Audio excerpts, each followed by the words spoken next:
One of the establishment's favorite tactics to counter 9/11 truth is to claim that it hurts the feelings of the victims of 9/11 and their families to bring up alternative theories.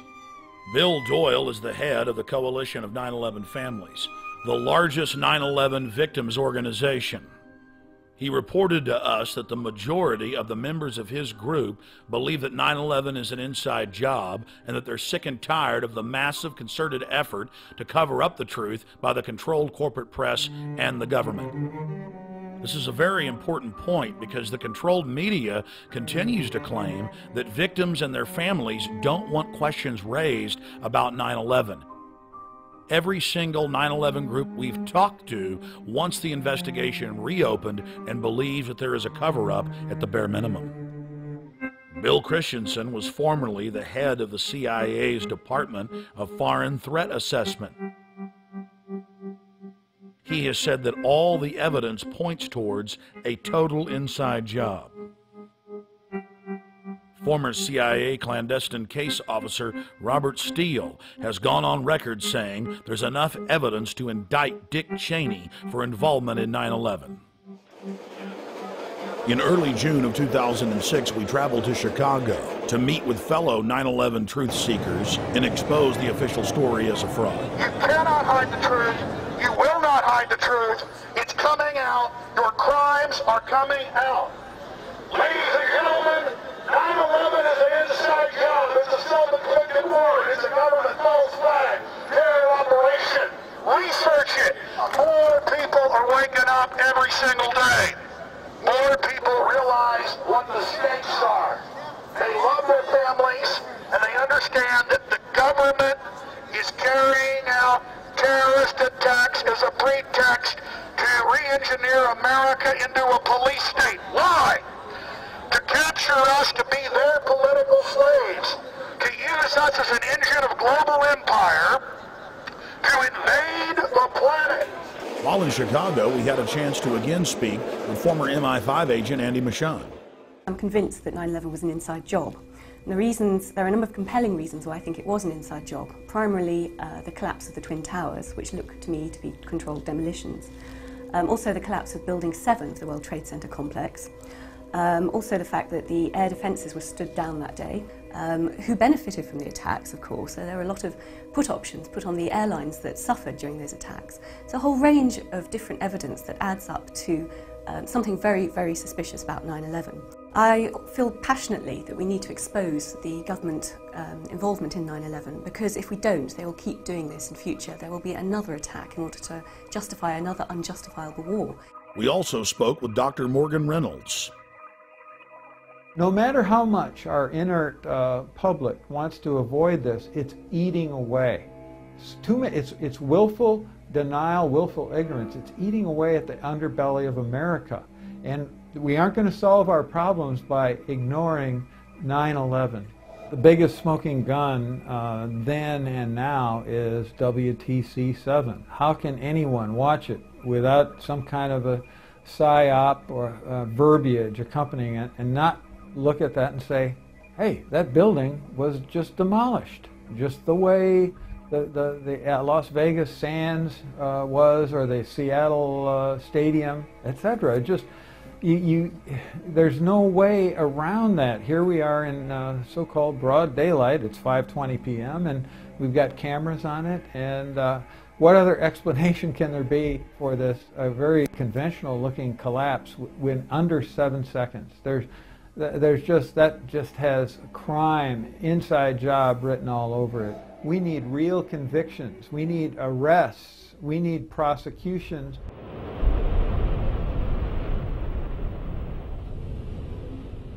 We also had a chance to speak to Professor Stephen Jones, who is a doctor of physics, concerning new bombshell evidence that conclusively proves that thermite was used to cut the main pillars in the World Trade Center towers.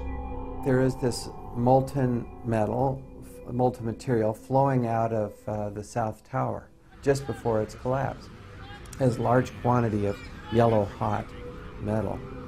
And then I read about these pools of molten metal underneath both towers and Building 7 after their collapses.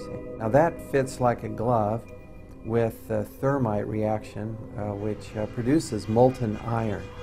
You also see in these videos of this molten metal coming up, you see this white ash, this dust that comes off.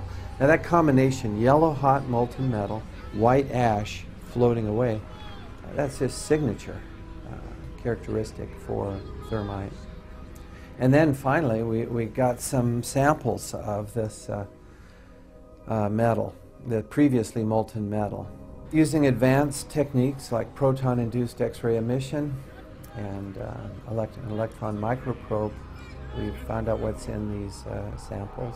We're finding iron, also sulfur, potassium, and manganese. And these are characteristic of a variation of thermite, which is used to cut through steel very rapidly. It's called thermate. It's like, sure, you can take a knife, you take the butter out of the fridge, and you cut through that butter. Now, adding sulfur to thermite and also potassium permanganate, these chemicals, it's like heating up your knife to a very high temperature. Now it slices right through the butter. Even if the butter is cold, slices right through. Same way here, by adding sulfur and potassium permanganate to thermite, it'll now slice through structural steel very rapidly. But the end products then, you'll have sulfur and potassium, manganese, and iron. And that's what we see. Thermite had to be planted in the buildings, which of course implies directly an inside job. Someone had to have access into the building. You'd get down below and you'd see molten steel running down the channel rails, like you're in a foundry, like lava from a volcano. We spoke with former Minnesota Governor Jesse Ventura to get his perspective on 9/11. Ventura has told the press that he is so concerned about the attack on the Bill of Rights in this country that he has now moved to Mexico and believes the country is sliding into full-bore fascism. I would just like to get your view, your take on 9/11, Gulf of Tonkin, JFK, all of it. Well, I think the most interesting thing to talk about today is, if people aren't aware, that due to the Freedom of Information Act, in the early 60s, the Pentagon had an operation called Operation Northwoods, and it never came to reality, but it was on the table, that our military would attack certain cities within the United States and make it look like Cuba did it to justify an invasion of Cuba. It never happened, but just the simple fact that they contemplated it and it was actually on the table in the Pentagon, I find that just very disturbing, that they would, you know, even consider using our military to try to justify an invasion of another country. You did speak on Jay Leno, according to my recollection, about how Gulf of Tonkin was staged, how you were lied to, we were lied to, you lost a lot of friends. What was it like to learn that they had staged an event that didn't really happen to bring us into full-scale war in '64? What was it like when you realized that and you learned that? Well, it was very disappointing to believe in your country that they would lie to you to get into a war, that they would perpetrate a lie and that the media would go along with it. It's a real eye-opener, and you realize that if they would do it in the 60s, they'll do it again. If it works once, it'll work again. Government very much operates that way, and I really learned about it when McNamara did his tour with the film, and he came to Harvard when I was teaching there, and they pretty much had to lock me up in a room so that I wouldn't confront him. And what would you say to him if you were in a room with him? I would ask him why we were lied to and what the purpose was for it. The one thing I do question on 9/11 is the fact that if anyone's familiar with the Payne Stewart, the golfer, and when he died, he was flying in a private plane, and they lost contact with that private plane out of Florida, and within 30 minutes they had a fighter jet up on the wing. And that fighter stayed with it all the way till it crashed, making sure that it didn't harm anyone. And the thing I questioned on 9/11 was simply the fact, where were our planes? When all of this was going on and planes were being hijacked an hour apart, and there were 4 of them to cover about a 6-hour space, at no time, to my knowledge, did we have any fighter planes up in the air. Why? Well, the default position is to send up fighters. Right. Why weren't they? In light of the fact that there was a cover-up that got us into the Vietnam War, and there was, in my opinion, a cover-up of John Kennedy's assassination, I would just say that I don't believe it's beyond reason to not at least consider that the government certainly would do things like that. Then in mid-March of 2006, actor Charlie Sheen went public on my syndicated radio show and simply called for a new independent investigation and questioned the official story. Sheen knew that the establishment lapdogs would attack his personal past, whether real or manufactured, instead of challenging him on the facts. So Charles Sheen preemptively challenged them to challenge him on the facts, something they steadfastly refused to do. Literally hundreds of vicious hit pieces were written in newspapers worldwide. Every old rumor was dredged up and thrown at Sheen, and a fresh raft of allegations was launched at him. The only national television program that was fair in its presentation was Showbiz Tonight with A.J. Hammer on CNN.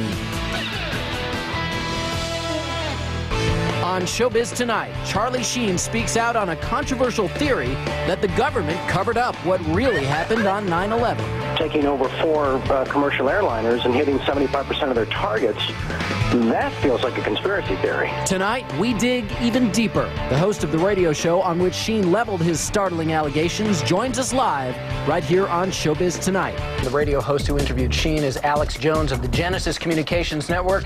Alex joins me live from Austin, Texas to talk about Sheen's riveting comments. Alex, as I mentioned, the response that we got from doing this story last night, absolutely shocking. So I want to know how it actually all came about. How did the interview with Charlie Sheen actually happen? Did you guys reach out to him? Did he call you? What was the deal?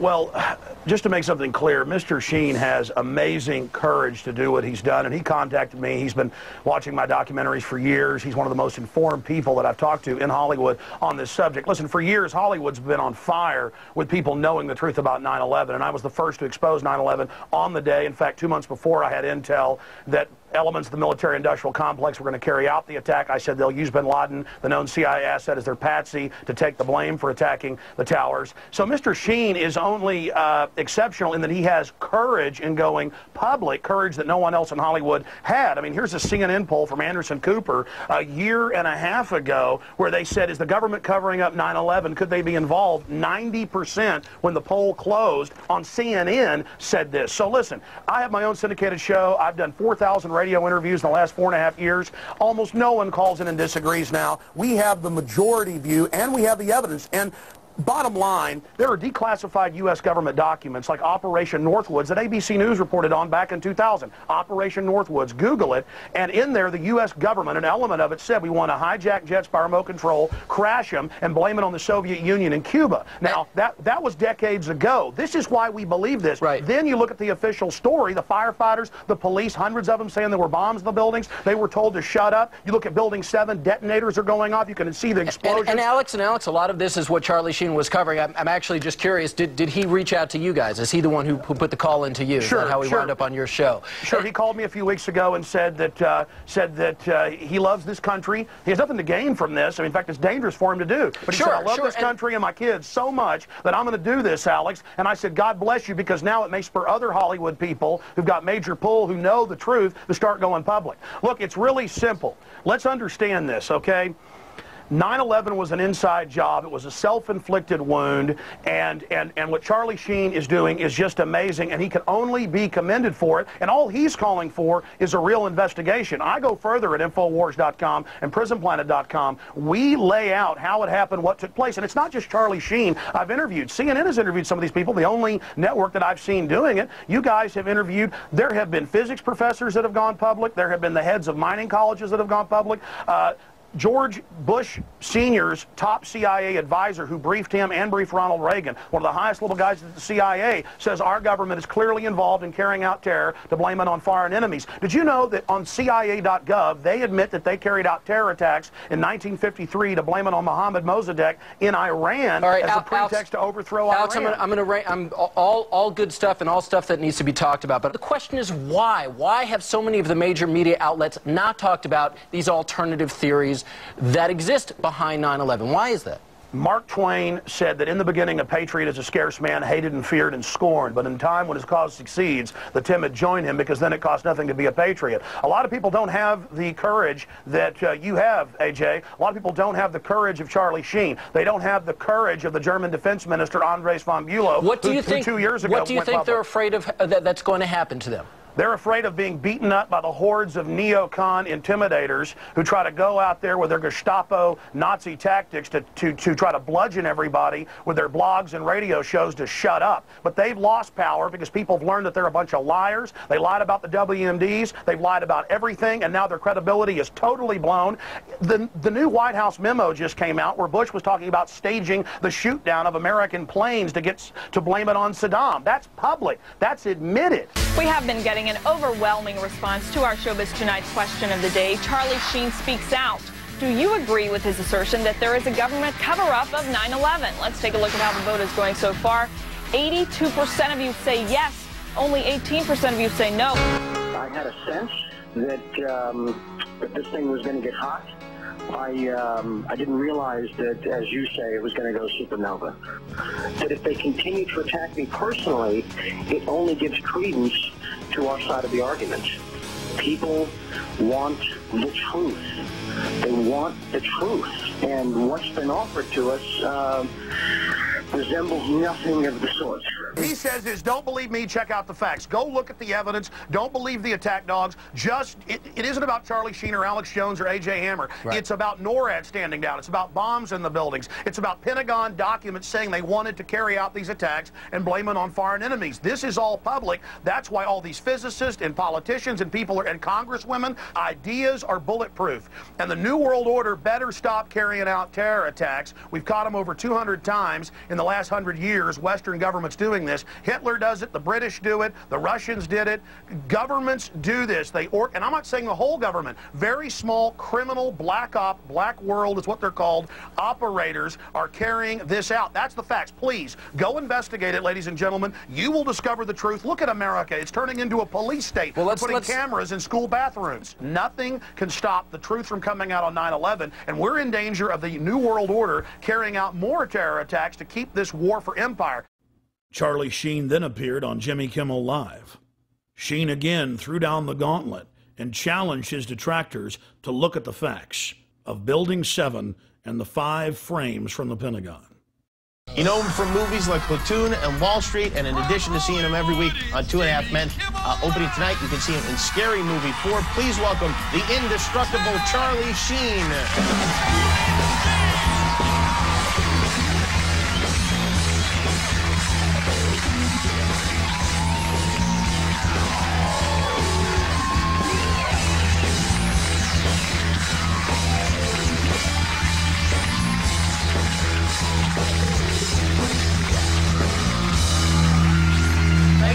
Happy almost Easter. Hey, back at you. Thank you. You had some interesting comments. You were on a radio show and you talked about 9/11, and you have is it a theory or you just don't believe the government account of what happened on 9/11?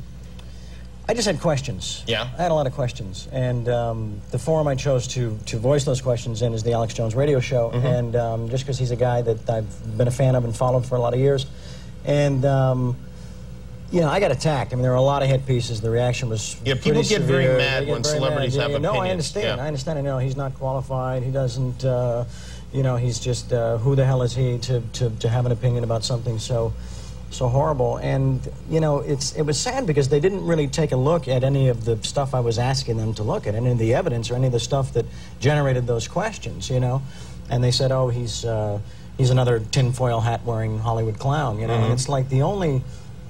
You know, I felt that the only real validation I needed was just being a tax-paying American that loves my country. Yeah, and I mean, it's just something that you wonder about and you would like to know more about, sure. I assume. And do you did you study the tapes? I've done a lot of research, and it's not just me, it's the people that have come before me, the experts and the engineers and the physicists and the scientists and the scholars that raised a lot of these things, and I took a look at their research and said, yeah, it doesn't add up. A lot of it doesn't add up. Hence these questions, you know. And there's two areas. There's Building 7, and there's the 5 frames from the Pentagon. Don't listen to me. Do your own research, you know. But I think that, you know, what happened to a time in this country when we were entitled, when we had a constitutional and a God-given right to be curious about things that didn't make sense. That's all it was. Because we have a lot of cable shows now, and thank you. And they need stuff to be mad about. So, you know, stuff like this is like, oh boy, we could yell about this for an entire week. And plus, with your dad being the president and all, it puts a lot of the focus on it. That's true. Yeah, I should have conferred with him before I came out publicly. You know? Within weeks of Charlie Sheen throwing down the gauntlet on national television, the federal government released 2 new videos, almost identical to frames released 4 years before by the Pentagon. We've got to ask questions about why the Pentagon could be attacked. This is supposed to be the most defended building in the world. We've got to look at the stills that were released from video footage of that day, which claim that a jetliner went into the side of the Pentagon and yet appear to show some kind of guided missile going in there. The establishment press chortled with glee, as if the new footage conclusively proved their claims. Tonight's other big story, the Pentagon releasing the first video showing American Airlines Flight 77 crashing into the Pentagon on September 11th. Well, that's a question. Does this prove once and for all that that is where that airplane crashed? Well, I would have thought that over the years that was never a question, but some folks had a question about that. I think that question is now once and for all answered. Since the first days of 9/11, the establishment press has only focused on the Pentagon controversy and not the hundreds of other smoking guns and serious questions that have been raised. We have to ask ourselves, why? As if it was by design, the new frames only intensified the debate. No passenger plane is evident in the still frames. They're more than happy to endlessly focus on the Pentagon, but they won't touch Building 7.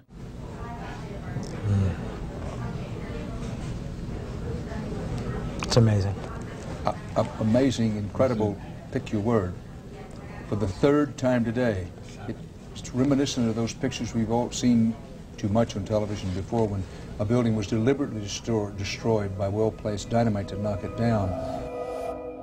We have the owner of the World Trade Center complex admitting on tape that he ordered the building demolished on the afternoon of 9/11. I said, you know, we've had such terrible loss of life. Maybe the smartest thing to do is pull it.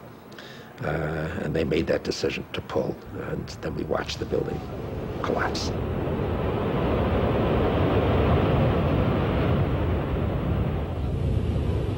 During our on-the-ground investigations in New York City over the last 5+ years, we've talked to scores of eyewitnesses who had claimed that police and firemen told them to get back from Building 7 because it was going to be brought down or, quote, explode. Building 7, while I was listening to live feed from our local public radio station later in the afternoon, they talked about Building 7. Building 7 was fine. There was no airplane that hit it. And then they even began to ruminate on the air about demolishing the building. I said, well, I don't know. I mean, you can put out fires. You know, why would you talk about demolishing a building that, you know, it wasn't hit by anything? You know, the fires weren't bad or anything like that. I will say that I spoke to a cop on 9/11 who said that it was going to come down. I don't know how he knew that. Now, archived CNN footage has surfaced showing video footage of a New York City police officer telling cameramen and civilians to get back from Building 7 because the building was going to blow up.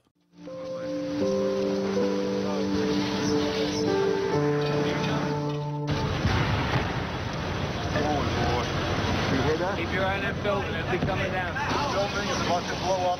Move it back. Back here. All right, guys? Sorry. We are looking back. There's a building about to blow up. Flame, debris coming down.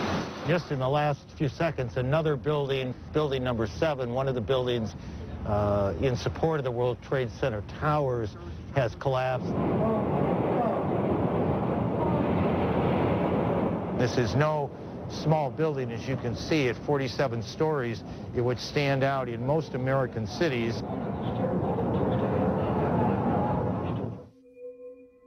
And then, in late February of 2007, 9/11 researchers reviewing archives of live news coverage from September 11 discovered to their shock that BBC World had reported that Building 7, also known as the Salomon Brothers building, had completely collapsed over 20 minutes before its actual implosion. First anchors at the London news desk reported it. Now, more on the latest building collapse in New York. You might have heard a few moments ago, I was talking about the Salomon Brothers building collapsing. And indeed it has. Apparently that's only a few hundred yards away from where the... They then cut to BBC reporter Jane Stanley in New York, who also reported that the Salomon Brothers building had fallen, all the while with the building clearly visible behind her through the window. Our correspondent, Jane Stanley. Jane, what more can you tell us about the Salomon Brothers building and its collapse? Well, only really what you already know. Details are very, very sketchy. There's almost a sense downtown in New York behind me, down by the World Trade Centers, of just an area completely closed off as the rescue workers try to do their job. But this isn't the first building that has suffered as a result. We know that part of the Marriott Hotel next to the World Trade Center also collapsed as a result of this huge amount of falling debris from 110 floors of the two twin towers of the World Trade Center. As you can see behind me, the Trade Center appears to be still burning. We see these huge clouds of smoke and ash, and we know that behind that there's an empty piece of what was a very familiar New York skyline. Another BBC News channel, BBC 24, also got the word and reported the collapse 20 minutes before it fell. Enormous building in New York has collapsed. It is the 47-story Salomon Brothers building, which was situated very close to the World Trade Center right there in this financial capital. It then emerged that Aaron Brown of CNN reported from a rooftop overlooking Ground Zero that Building 7 had collapsed over an hour before it actually fell. We are getting information now that one of the other buildings, Building 7 in the World Trade Center complex, is on fire and has either collapsed or is collapsing. And you, to be honest, can see these pictures a little bit more clearly than I, but building number 7, one of the buildings in this very large complex of buildings that is the Trade Center, there were, and that is the right way to put it, there were the two towers, but then there are a number of support buildings around it, and now we are told that there's a fire there, and that building may collapse as well, as you can see. We can see as we look now back downtown, we can see the billowing smoke. CNN and BBC's reports conclusively prove media prior knowledge and false start scripting of Building 7's controlled demolition. Couple that with hundreds of police, firefighters, and rescue workers stating that they were told to get back from 7 because it was going to be brought down. There can be no doubt that Building 7's destruction was an orchestrated inside job.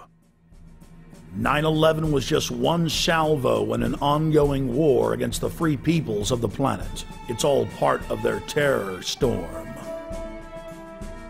Pentagon war planners now publicly admit that 90% of their battle plans are psychological versus physical. The information war has taken the place of aircraft carriers, fighter bombers, and Abrams M1A tanks.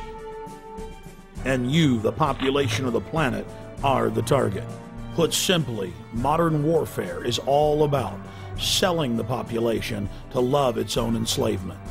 The elite are waging war on the people. Edward L. Bernays is regarded by many as the father of public relations. He was born in Vienna, Austria. Bernays was the nephew of Sigmund Freud. Bernays pioneered the use of psychology and other social sciences to design public persuasion campaigns. He published several scholarly works still used in universities worldwide today. On page 71 of his book Propaganda, Bernays wrote, "If we understand the mechanisms and motives of the group mind, is it not possible to control and regiment the masses according to our will without their knowing about it?" Bernays literally wrote the book on modern propaganda. His clients included Procter & Gamble, CBS Television, the United Fruit Company, the American Tobacco Company, General Electric, Dodge Motors, and he also spearheaded the national campaign to fluoridate the water supply of America through the fluoridationist of the Public Health Service. He was hired by multiple presidents to engage in propaganda campaigns against the American people, as well as the U.S. Army. Another quote from his book Propaganda: "The conscious and intelligent manipulation of the organized habits and opinions of the masses is an important element in democratic society. Those who manipulate this unseen mechanism of society constitute an invisible government, which is the true ruling power of our government. We are governed, our minds are molded, our taste formed, our ideas suggested, largely by men we have never heard of." Nazi propaganda minister Joseph Goebbels publicly praised Bernays on many occasions and stated that Bernays' work was the blueprint used by the Nazis to seize control of the Reich.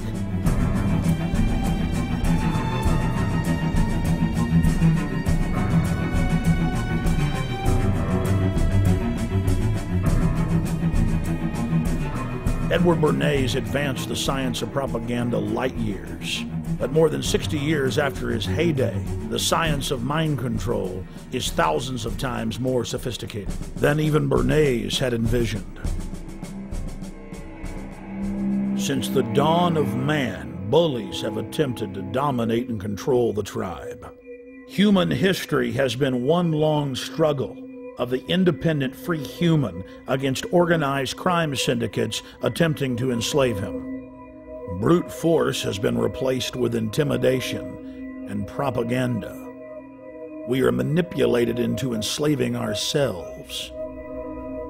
We are conned into believing that the establishment is our loving keeper and not our parasitic master. The New World Order architects are a group of predatory control freaks who have enslaved humanity and are desperate to keep control of their cattle. The elite is threatened by independent free humans who control their own destinies. They're threatened by intelligence, by beauty, by honor, by family. They seek to control and steer the destiny of humanity in a direction that secures their power monopoly forever. They are sadistic. They are callous. They think nothing of human life, only control and keeping that control. The entire world is being engineered, designed to be a prison planet, a control grid over free humanity, where no dissent is tolerated. Once you realize that the establishment is laughing at you, you can begin to research the truth and start fighting back. Once you understand their game plan, it's very easy to defeat. Knowing who your enemy is half the battle. Taking action is the other half. You only have to free your mind, and defeating the globalist will be easy.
We released TerrorStorm, a history of government-sponsored terror, in July of 2006. And since then, in just 1 year, it's received more than 7 million views on Google and YouTube alone. We're now releasing TerrorStorm 2nd edition with more than 17 minutes of added, powerful information documenting government-sponsored terror. My friends, if you'd like to get a DVD of TerrorStorm and support the filmmakers, visit Infowars.com or PrisonPlanet.com, or you can also go to PrisonPlanet.tv and download a higher quality version. But whatever you do, please spread this free video to everybody you can so that they can wake up to the fact that the New World Order is real and is attacking the people. God bless you. TerrorStorm, 2nd edition.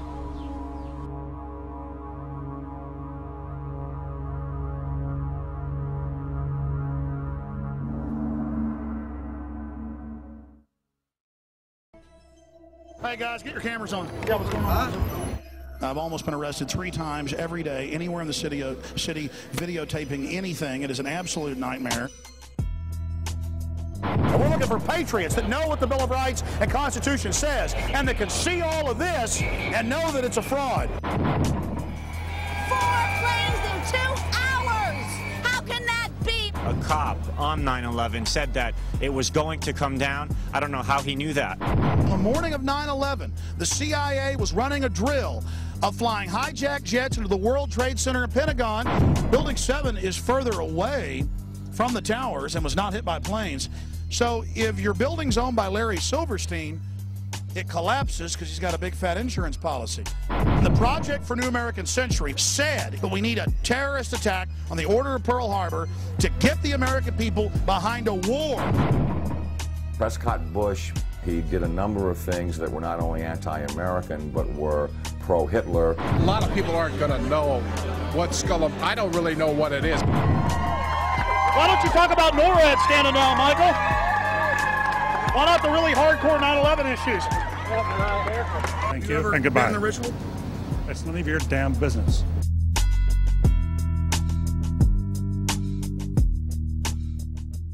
We're talking about the Bohemian Grove and trying to see what locals think about it. You're talking about the Bohemian Grove, quote-unquote elite and presidential retreat. I can't even begin to imagine what we're going to discover when I infiltrate tomorrow. What about the rituals? Have you heard anything about the rituals that go on? Oh, there's all kinds of rumors about rituals. Oh, no. it's politicians. And now we're going to infiltrate. I think we should go and see what we can see. Do you worry for Alex, Violet? I do. Alex gets so impassioned by what he's doing that sometimes I'm afraid that he might be a little too fearless. While we're inside the Bohemian Grove. Citizens on Earth, sets us free.